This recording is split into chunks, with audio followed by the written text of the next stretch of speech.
tout le monde. Aujourd'hui, nous allons continuer de lire le livre Maître des dragons, le secret du dragon de l'eau. Chapitre 3. Un voleur dans le château. Les maîtres des dragons ont le souffle coupé. Que se passe-t-il demande Rory. J'utilise des pouvoirs magiques pour protéger la pierre en tout temps, explique Jérôme. Je crée ainsi une espèce de filet invisible autour du coffret dans lequel elle est rangée. Cette protection ne disparaît que si on prononce une formule magique. Alors, comment savez-vous que quelqu'un a tenté de la voler la pierre demande Diane. Ce matin, j'ai remarqué qu'on avait tenté de franchir les protections magiques. Elles ont tenu, mais j'ai bien vu que quelqu'un avait essayé de les traverser, répond Jérôme.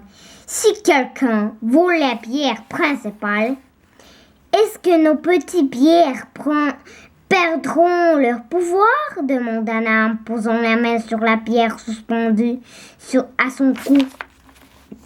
Non, mais quelqu'un pourrait s'en servir pour contrôler les dragons, ou même former une armée des dragons, répond Jérôme.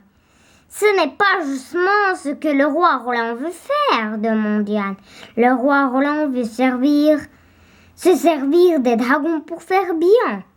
Je le connais depuis qu'il est tout petit. Il a bon cœur. Et tant que la pierre du dragon sera sous ma garde, tout ira bien. Comme Maldred, termine Jérôme en frémissant. Les maîtres des dragons se regardent. Maldred, le magicien maléfique, c'est lui qui aurait essayé de voler la pierre du dragon la nuit dernière demande Diane. Les maîtres des dragons savent tout ce que Maldred a déjà essayé de s'en prendre à leur dragon. Ils ne l'ont jamais vu. La magie noire leur a cependant déjà causé beaucoup de soucis. Non, répond Jérôme en secouant la tête. Maldred n'aurait pas été aussi maladroit. Il aurait détruit mes protections en prononçant une formule magique. Il est évident que notre voleur ne connaît rien au pouvoir magique. Yoann jette un coup d'œil sur Beau, son ami.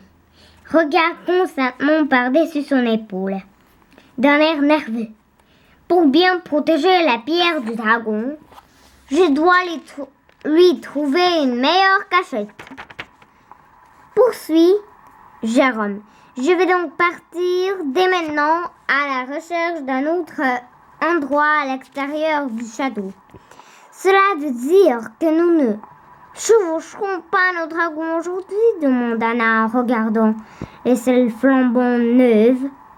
Vous pouvez sortir et faire ce que vous voulez aujourd'hui, mais les dragons restent à l'intérieur, lui dit Jérôme avant de quitter la salle. Un coup de vent. Eh bien, que voulez-vous faire demande Rory. Nous pourrons quand même pas passer du temps avec nos dragons. Nous n'avons qu'à aller les voir dans leur caverne.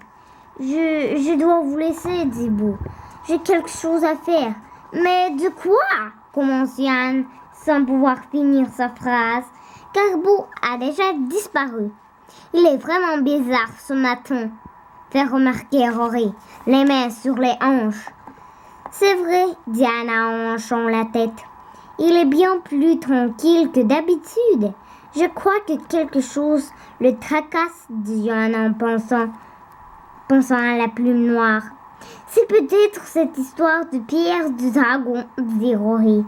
Pendant qu'il marche en direction des cavernes, Yoann ne peut s'empêcher de regarder tout autour de lui. Et si le voleur était toujours dans le château? Au revoir.